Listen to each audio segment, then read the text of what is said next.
जय गुरुदेव। प्राचीन काल में आर्य पद्धति के अनुसार 16 संस्कार होते थे।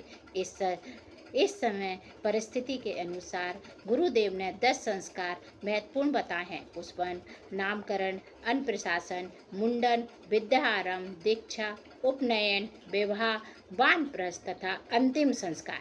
इसके अतिरिक्त आजकल जन्मदिन तथा विवाह दिवस उत्सव मनाने का बहुत प्रचलन है, जिसे गुरुदेव ने भी महत्व दिया है। पुष्पन संस्कार जन्म से पहले किया जाता है।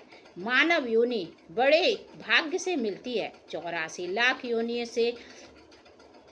लाख योनियों में से निकलकर जीव जब पुण्यवश मानव योनि पाता है तो पूर्ण जन्म के संस्कार उसे पतन की तरह घसीटते हैं। उन पूर्ण जन्म के कुसंस्कारों को दूर करने के लिए ये संस्कार कराए जाते हैं।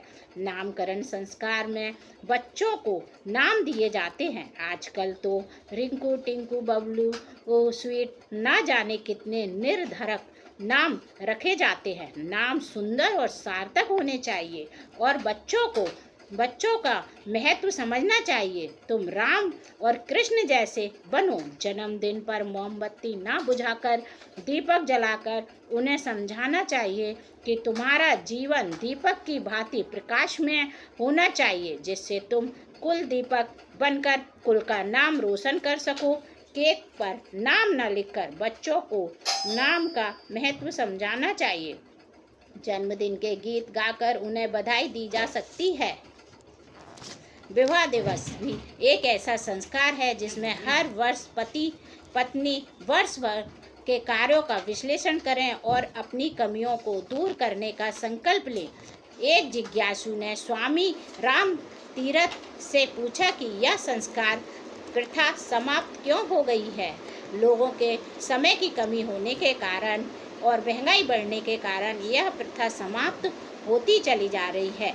अब गुरुदेव ने इन संस्कारों को जगाने पर बहुत बल दिया। उन्होंने बताया कि ये संस्कार मनाने के लिए पंडितों की आवश्यकता नहीं। गायत्री परिवार के परिजन गायत्री यज्ञ अथवा दीप यज्ञ के माध्यम से ये संस्कार मनाकर बच्चों को अच्छे संस्कार देने में लगे हुए हैं। संस्कार को देने के लिए सत्संग की महत्व का वर्णन भी हमारे ऋषियों ने किया है। मनुष्य के जीवन पर संगति का बड़ा प्रभाव पड़ता है अतः इसके लिए जो भी अवसर मिले उसे खोना नहीं चाहिए।